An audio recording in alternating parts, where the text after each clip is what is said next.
Shri Gayatri tours and travels Chardham yatra complete travel plan. Suspend అయినటువంటి Krishnalanka CI నాగరాజుపై మరో ఆరోపణ వెలుగు చూసింది. రౌడీ షీటర్ క్రాంతి కుమార్ ఆత్మహత్య వ్యవహారం వెలుగులోకి వచ్చింది. సోషల్ మీడియాలో Kranthi Kumar selfie video viral గా మారింది. గత నెల 21న క్రాంతి కుమార్ ఆత్మహత్యకు పాల్పడ్డాడు. నా చావుకు సిఐ నాగరాజే కారణం. ఇది ఆ వీడియోలో క్రాంతి కుమార్ చెప్పినటువంటి మాటలు. 3 నెలలుగా సిఐ నాగరాజు వేధిస్తున్నాడని బాధితుడు ఆ వీడియోలో ఆవేదన వ్యక్తం చేశాడు. తనను వెంటాడి కొడుతున్నారంటూ కూడా వీడియోలో వెల్లడించాడు. అయితే క్రాంతి కుమార్ సెల్ఫీ వీడియో ఆలస్యంగా బయటపడింది. గాది సాయికృష్ణ కేసులో ఇప్పటికే సిఐ సస్పెండ్ అయినటువంటి పరిస్థితి ఉంది. క్రాంతి కుమార్ సెల్ఫీ వీడియోతో పోలీస్ శాఖలో తీవ్ర కలకలం రేగుతోంది. ఈ వ్యవహారంపై ఇంటెలిజెన్స్ పోలీసులు గోప్యంగా విచారిస్తున్నట్లుగా తెలుస్తోంది. ఆంధ్రప్రదేశ్ పోలీస్ శాఖలో ఏం జరుగుతోంది? సిఐ నాగరాజు ఒక్క విషయమే కాదు, ఇతరత్ర పోలీసుల మీద కూడా రకరకాలైనటువంటి విమర్శలు వెలువెత్తుతున్నాయి. సిఐ నాగరాజు విషయంలో మరొక వివాదం చెలరేగడంతో పోలీస్ శాఖలో కలకలం చెలరేగిందని చెప్పాలి. క్రాంతి కుమార్ ఆ సెల్ఫీ వీడియోలో ఏం చెప్పాడో చూద్దాం. కృష్ణలంక సిఐ నాగరాజు గారు, నేను తప్పు అయిపోయింది. నన్ను వేటాడి వెంటాడి వేధిస్తున్నారు. గత 3 నెలల నుంచి నన్ను కొడుతూనే ఉన్నారు. నేను ఇంక బతకలేకపోతున్నాను. సిఐ గారు, ఇంక నేను బతకలేను. కృష్ణలంక సిఐ నాగరాజు గారు, నేను తప్పు అయిపోయింది. నన్ను వేటాడి వెంటాడి వేధిస్తున్నారు. గత 3 నెలల నుంచి నన్ను కొడుతూనే ఉన్నారు. నేను ఇంక బతకలేకపోతున్నాను. సిఐ గారు, ఇంక నేను బతకలేను. క్రాంతి కుమార్ సెల్ఫీ వీడియోలో సిఐ నాగరాజే నా ఆత్మహత్యకు కారణం, నేను మాదిగ కులంలో పుట్టడమే పాపం అయిపోయింది అనేటువంటి రూపం. అంటే కులం పేరుతో కూడా దూషించి ఇబ్బంది పెట్టాడని కూడా ఈ నేపథ్యంలో క్రాంతి కుమార్ మాటల ద్వారా అయితే అర్థమవుతోంది. చాలా రకాలుగా కూడా హింసించాడని అయితే సిఐ నాగరాజు గురించి క్రాంతి కుమార్ అయితే చెప్పారు. దీనికి సంబంధించి మరిన్ని అప్డేట్స్ మా కరెస్పాండెంట్ వెంకట్ అందిస్తారు. వెంకట్, సిఐ నాగరాజు మీద వెలుగు చూసినటువంటి మరొక వ్యవహారం ఏంటి? అప్డేట్స్ ఏ విధంగా చూడాలి? పోలీస్ శాఖ అంటే ఈ వ్యవహారానికి సంబంధించి ఇంటెలిజెన్స్ పోలీసులు అయితే గోప్యంగా విచారిస్తున్నటువంటి పరిస్థితి ఉంది. ఎందుకు పోలీస్ శాఖలో ఇలాంటి పరిణామాలు అనేటువంటి అప్డేట్స్ ఏంటి? మురళి, సాధారణంగా మనం ఈ అంశం అనే కాదు, పోలీసులకు సంబంధించి చాలా అంశాల్లో అంటే గతంలో కూడా, అంటే ఈ రాష్ట్రంలోనే కాదు, మన తెలంగాణలో కూడా బీఆర్ఎస్ అధికారంలో ఉన్న సమయంలో అనుకుంటా ఇక్కడ మన నల్గొండ జిల్లాలో జరిగినటువంటి ఒక ఘటన తీవ్ర సంచలనం సృష్టించింది. దానికి సంబంధించి అప్పుడు దళిత కుటుంబాన్ని ఎలాగే వేధించారు అంత లాకప్ డెత్ జరిగిందనేది ప్రధానంగా అప్పట్లో వచ్చినటువంటి ఆరోపణ. దీనికి సంబంధించి ప్రస్తుత డిప్యూటీ సీఎం బట్టి విక్రమార్క కూడా అప్పట్లో పెద్ద ఎత్తున పోరాటం చేశారు. అలాగే కరోనా సమయంలో తమిళనాడులో తండ్రి కొడుకుల కస్టోడియల్ డెత్ కూడా పెద్ద ఎత్తున దేశవ్యాప్తంగా సంచలనమైంది. దాని గురించి అంతర్జాతీయ మీడియా కూడా కథనాలు రాసింది. భారత్ లో ఈ స్థాయిలో లాక్డౌన్ అమలు చేస్తున్నారు, ఇలా లాకప్ డెత్లు కూడా జరుగుతున్నాయని చెప్పేసి. అలాగే ఇప్పుడు మనం చూసుకుంటే కనుక తాజాగా జరిగినటువంటి ఘటన కూడా తీవ్ర వివాదాస్పదంగా మారినటువంటి పరిస్థితి. ఇక్కడ కృష్ణలంక పోలీస్ స్టేషన్ కి తీసుకెళ్లిన తర్వాత ఆ సాయి కృష్ణ అనేటువంటి యువకుడిని ఏం చేశారు ఏంటి అనే దానికి సంబంధించి ఎక్కడ కూడా ఇప్పటి వరకు స్పష్టమైనటువంటి క్లారిటీ అనేది లేదు అనేది మనకు ప్రధానంగా కనపడుతుంది. అయితే ఈ ఘటనలో ప్రధానంగా ఆరోపణలు ఎదుర్కొంటున్నటువంటి సిఐ నాగరాజు ఎవరైతే ఉన్నారో ఆయనకు సంబంధించి ముందు నుంచి కూడా కాస్త వివాదాస్పద అధికారి, అగ్రెసివ్ గా ఉన్నారు. అటు పోలీసులు అంటే స్టేషన్ లో ఉన్నటువంటి సిబ్బంది కూడా ఆయన వైఖరి పట్ల ఇబ్బంది పడుతున్నారు అనేటువంటి మాటలు కూడా కొంత ఇబ్బంది పడుతున్నటువంటి పరిస్థితి, అవి వినపడుతున్నటువంటి పరిస్థితి. అయితే దీనికి సంబంధించి టీడీపీ సోషల్ మీడియా వాదన అయితే మరో రకంగా ఉంది.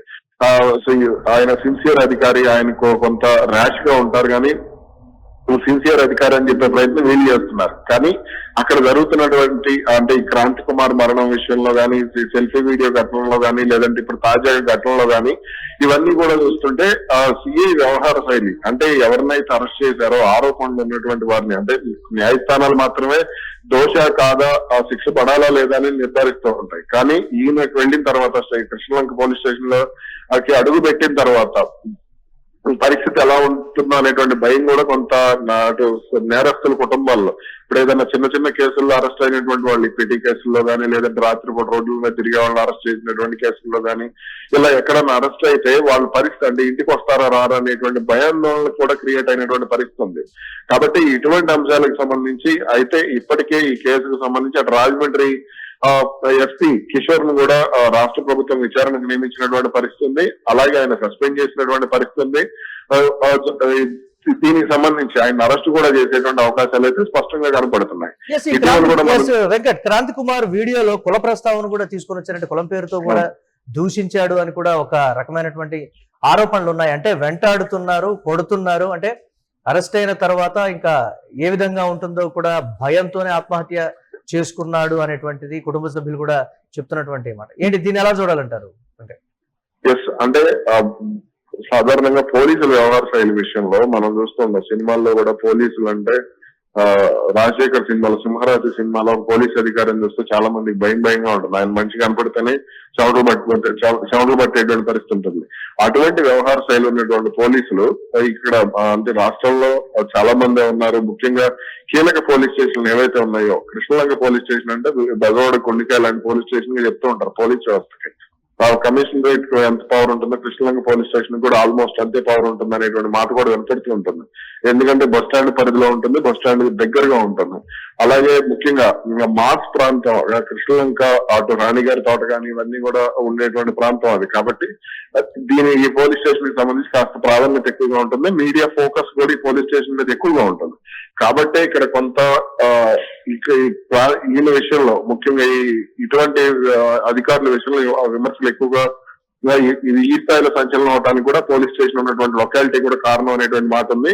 ఇక మీరు అడిగినటువంటి కుల ప్రస్తావన విషయంలో, అంటే సాధారణంగా పోలీసులు కుల ప్రస్తావన తీసుకురావడం, కులం పేరుతో విమర్శించడం, దూషించడం అనేవి ఇవన్నీ కూడా ఈ మధ్యకాలంలో కొంత తగ్గినప్పటికీ కూడా కొంత ఈ నియంత్ర పోకళ్ళు, అంటే మేము పోలీసులు అంటే చట్టం మా చేతిలో ఉంటుంది అనేటువంటి ఆలోచనలో ఉన్నటువంటి చాలా మంది పోలీసు అధికారులు ఈ స్థాయిలో వ్యవహరించడం అనేది కరెక్ట్ కాదు. కాబట్టి దీనికి సంబంధించి రాష్ట్ర ప్రభుత్వం కూడా కొంత సీరియస్ గానే వ్యవహరిస్తుంది. ఇప్పటికే ఆ బాధిత కుటుంబం ఏదైతే ఉందో, అంటే CI Nagaraju out of the law ప్రవర్తిస్తారు అనేటువంటి మాట.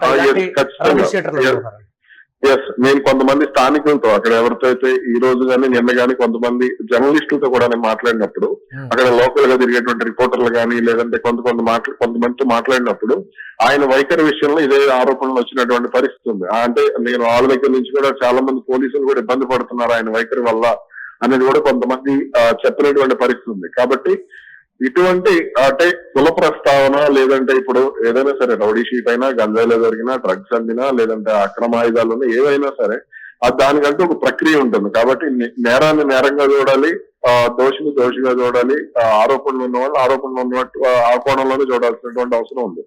కాకపోతే ఇక్కడ ఏంటంటే లాఠీ చేతిలో ఉంటే మేము ఏదైనా చేయొచ్చు అనేది కూడా కొంత ఇక్కడ వీళ్ళ ఆలోచనగా కనపడుతోంది. కాబట్టి అటు ఇప్పటికే ఆ కుటుంబాన్ని అటు స్థానిక ఎమ్మెల్యే కూడా పరామర్శించారు, అండగా ఉంటాము, సీఎని కఠినంగా శిక్షిస్తాము అని చెప్పినట్టుగా కూడా వార్తలు వస్తున్నటువంటి పరిస్థితి. సీఎం నాగరాజు విషయంలో గట్టి చర్యలు కానీ తీసుకోకపోతే పోలీస్ శాఖ మీద నమ్మకం సన్నగిల్లేటువంటి అవకాశాలు కనబడుతున్నాయి అనేటువంటి మాట ఏంటి, ఉంటాయంటారా లేకపోతే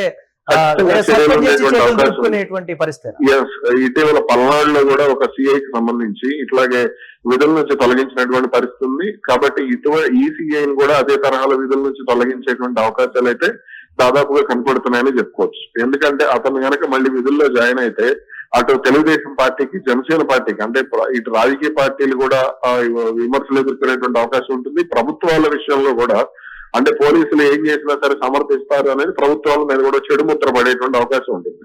కాబట్టి 2-3 ఏళ్ళు సస్పెండ్ అయిన తర్వాత ఉద్యోగంలోకి వచ్చేస్తే అంటే పోయిన ప్రాణానికో లేదంటే అసలు ఆ ప్రాణం ఉందో లేదో తెలియనటువంటి పరిస్థితి. కాబట్టి ఇటువంటి అంశాలకు సంబంధించి ఖచ్చితంగా అటు రాజకీయ ప్రజాప్రతినిధులు అయితే అంత ఈజీగా వదిలేసేటువంటి అవకాశం అయితే ఉండదు.